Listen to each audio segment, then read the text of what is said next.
uma vez um passarinho muito lindinho, muito fofinho, bonitinho, gordinho, que tinha acabado de chocar, né? Então a mamãe passarinho foi lá, chocou o passarinho e lá no começo da vida dele, ela vinha e trazia a comidinha para ele. Então trazia as minhoquinhas, mastigava, deixava tudo bem molinho, bem gostosinho para o passarinho simplesmente ir lá e degustar comer. Só que esse passarinho, ele, né, começou a crescer, começou a ficar mais robusto.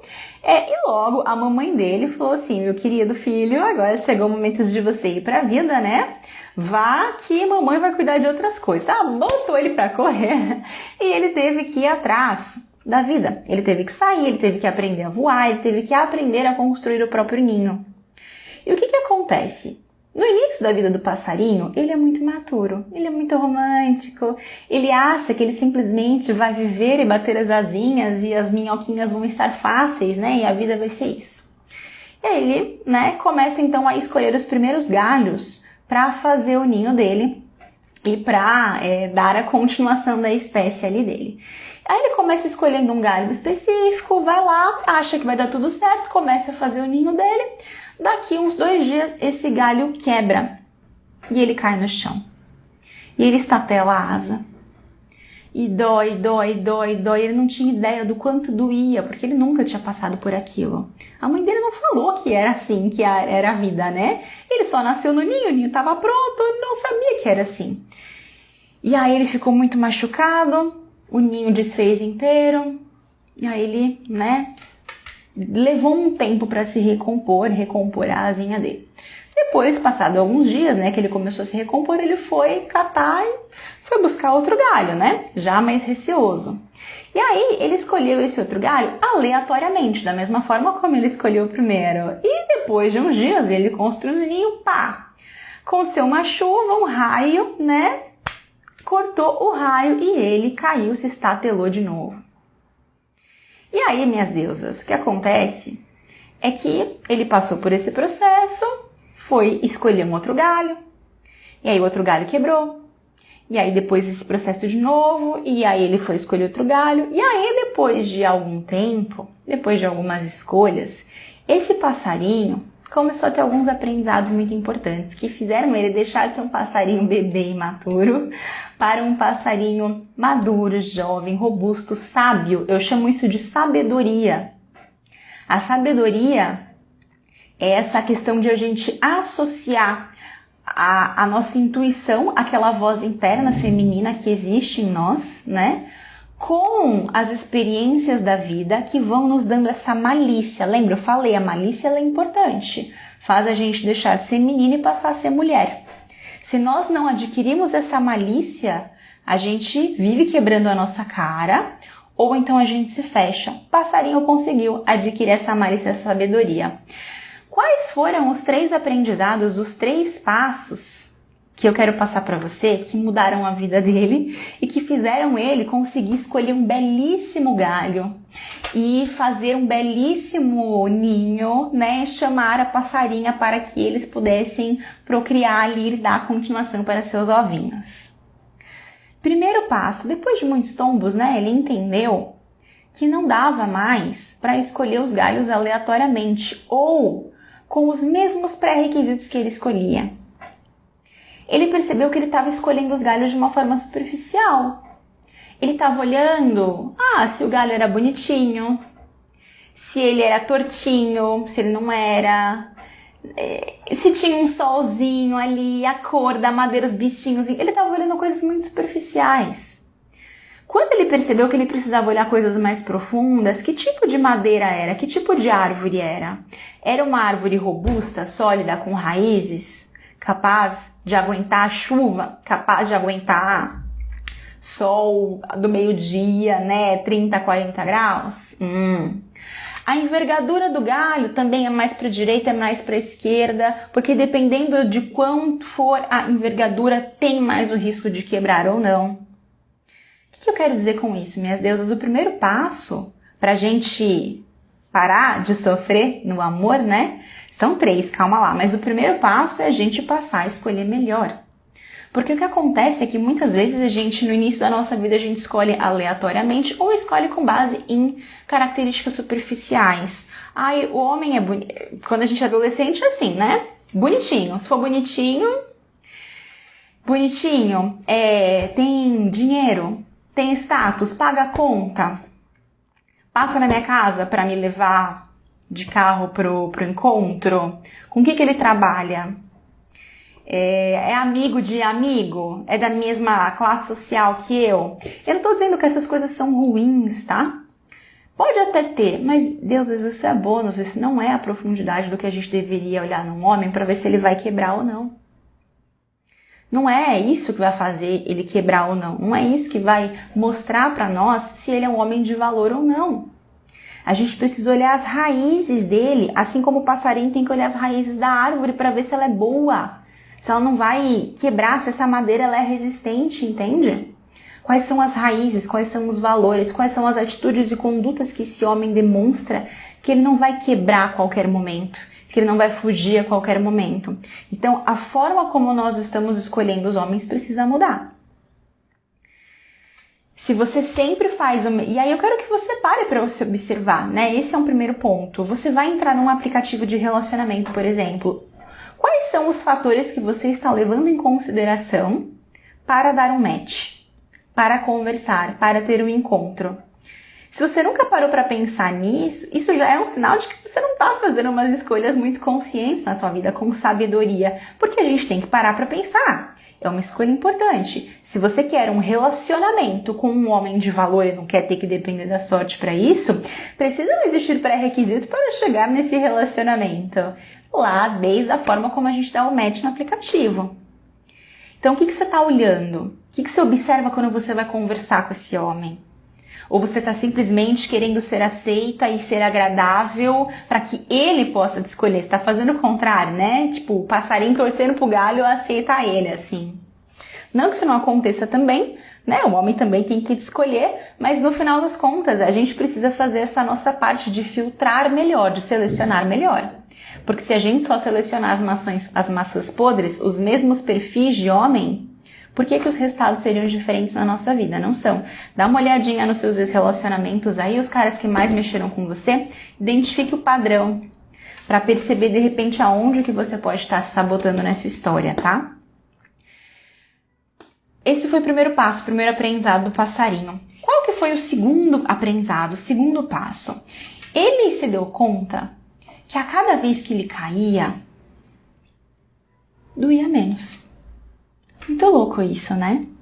O primeiro tombo da vida dele foi o mais dolorido de todos, porque ele nunca tinha passado por aquilo, ele nem sabia que aquilo existia, né? Tava ali no ninho, gostosinho, confortável, de repente toma um tombo e quebra a asa. Foi absurdo, nossa, como ele sofreu, como ele, né? Mas depois ele tomou outros tombos, né, nesse processo, ele percebeu que a cada tombo doía menos. Ele começou a ficar um pouco mais calejado. E começou a perceber que tombos fazem parte da vida. E detalhe importante, a cada vez que ele escolhia melhor os galhos, os tombos doíam menos ainda. Porque o que acontece é que quando a gente vai melhorando a nossa capacidade de seleção, eu vou selecionando galhos melhores, eu vou selecionando homens melhores, eu ainda posso tomar uns tombos nesse processo, né? Afinal de contas, a vida tem a sua própria lei, a sua própria dinâmica. Nem todo homem, por exemplo, vai querer um relacionamento. Só que os tombos, eles vão ficando mais leves. Porque esses homens, eles são mais respeitosos. Eles têm valores parecidos com os meus. Então, por mais que eu ainda me frustre em algumas situações específicas, eu não volto a cair na vala que eu já caí um dia. Eu não volto para o fundo do poço que eu já me afundei um dia. Porque agora eu já adquiri essa malícia, já entendi que não é por aí, né? Vou indo por esse outro caminho aqui. Então, os tombos são menores, ao mesmo tempo que eu vou ficando mais calejada. Eu vou percebendo que eu não morri. E que eu ainda tenho forças e que eu ainda tenho amor e capacidade de amar dentro de mim. Que isso é muito importante, isso é o mais importante. Então, é aquela coisa de você aprender a lidar com a dureza da vida. Tem um livro que eu li uma vez, na verdade eu não li o livro, eu li o resumo do livro, entendo as ideias do livro, tá? Meu marido tem, inclusive ele leu, que tem um conceito muito legal, que se chama antifrágil, antifragilidade. O que esse conceito nos traz? O frágil, ele quebra, né? Então, um vento que bate, por exemplo, pode quebrar alguma coisa que é frágil. O bambu, não era o bambu, era... Gente, não vou lembrar agora, vou contar toda a história errada. Mas pensem em uma árvore que é frágil, por exemplo. Quando o vento bate, ela simplesmente quebra. Ou uma árvore que é muito rígida, ela não se move. Qual que é a questão? É você se moldar e se adaptar e ficar cada vez mais forte diante de um vento, diante de um obstáculo. A cada tombo, você vai entendendo que ele dói menos e que você vai ficando cada vez mais forte, porque os tombos e os processos te fortalecem. E aí a gente chega então no terceiro passo, no terceiro aprendizado do passarinho, que é justamente fortalecer a própria asa. O que ele entendeu? Que a lei da vida, a dinâmica da vida é não ter certezas. Por mais que ele fizesse escolhas mais conscientes, escolhesse os melhores galhos, os galhos não doessem tanto, né, quando quebrava, quando ele caía, ainda acontecia de vez em quando. O que mais ele podia fazer? Ele podia ficar mais forte. Entra aí a questão da antifragilidade. A cada vez que ele caía, ele aprendeu que se ele batesse muito rápido a asa, ele não caía no chão. E antes a asinha dele não tinha músculo nenhum, né? Então foi difícil. Mas ele foi se esforçando, até chegar num ponto que ele ficou tão forte que ele não caía mais no chão. O galho quebrava, mas ele saía antes para não se estatelar. Isso significa que ele tomava um sustinho quando o galho quebrava? Sim. Ele ficava chateado quando o galho quebrava? Claro, não quer que o galho quebre, né? Ele quer que o galho continue lá. É desconfortável? É. Mas ele não se arrebentava mais, porque ele ia embora antes de se estatelar no chão. O que eu quero dizer com isso? Esse, para mim, é o ponto mais chave de todos. Quando você desenvolve a força em você, nos seus músculos, e aqui é fácil a gente desenvolver musculatura externa, né? O difícil é a gente desenvolver a musculatura interna. Mas quando a gente desenvolve essa musculatura interna, a gente entende o nosso valor, a gente reconhece o nosso valor, a gente sabe expressar o nosso valor. A gente se torna mulheres fortes emocionalmente, que essa é a verdadeira fortaleza da mulher, e você não precisa deixar de ser feminina para isso, você não precisa perder a sua feminilidade, é interna aqui, ó, na forma como a gente lida com as situações. Se você for entrar em uma relação, for conhecer um homem, e você for percebendo ali que esse cara vai quebrar, que esse cara vai fugir, na hora que ele quebra, na hora que acontece, você tem força o suficiente para ir embora. E não se permitir passar por situações indignas. E não se permitir ficar em um lugar onde, se você ficar, você vai ser humilhada. O cara vai pisar na sua cabeça, vai usar você de gato e sapato e você vai estar ali, porque você tá ali. Vocês estão entendendo o ponto? É a questão de não me permitir ficar numa relação que não me cabe. Não me permitir ficar numa relação que não me entrega aquilo que eu quero, aquilo que eu desejo, aquilo que eu preciso, as minhas necessidades emocionais. Eu não preciso disso. Não preciso dessa relação indigna. Eu sei do meu valor, eu sei o que eu quero. Eu não vou aceitar nada menos do que isso. Esse é o ponto. Talvez eu me frustre se eu tô conhecendo um cara que pareça legal. Sim, isso faz parte da vida. Se eu não quero ter um mínimo de frustração ou de desconforto, eu não me relaciono. Eu me tranco em casa e, né, fico mesmo com amigo, né? Porque às vezes a gente se decepciona com amigos, com familiares. Mas isso é fichinha, deusas, perto desse poder que a gente sente, sabe? Que a gente adquire pra nós. E o mais legal, que entra essa questão da antifragilidade, é que a cada vez que eu percebo que eu posso confiar em mim mesma, a minha confiança em mim aumenta mais. Porque pensa assim, ó, quando você sabe que você pode ir embora, que se a situação ficar indigna para você, você simplesmente vai embora. E se isso acontece, e mesmo sendo desconfortável e desagradável, você vai, toma uma atitude e vai embora, por um lado, é desconfortável, é desagradável, você não gostou, você se frustrou. Mas pelo outro lado, você passa a confiar mais em você. A tua autoestima e autoconfiança grita, sobe, você fala, caramba, eu sou foda. Sou uma mulher que confia em mim, me amo, tô me provando, tô mostrando com a atitude, sabe? Você se sente melhor ainda. Então, a cada novo passo, você cresce. É a antifragilidade. Você se torna cada vez mais forte. Entende? E aí, quando a gente coloca esses 3 movimentos para circular, porque não para, né?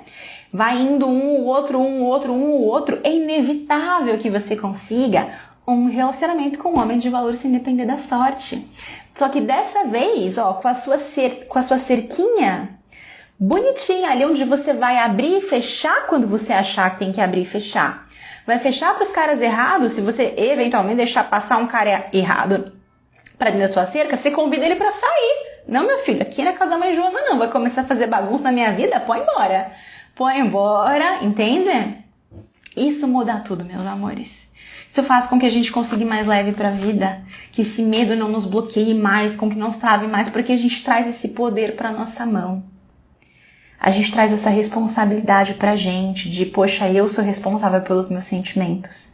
Pela minha vida amorosa, eu dou conta de mim, eu sei cuidar de mim, eu sei, eu consigo cuidar de mim, eu sei, eu consigo cuidar do meu coração. E isso basta, isso é muito poderoso, isso é muito maravilhoso, isso me dá todo o poder sobre a minha vida. Entende? Então, quando a gente coloca esses 3 pontos, tudo muda.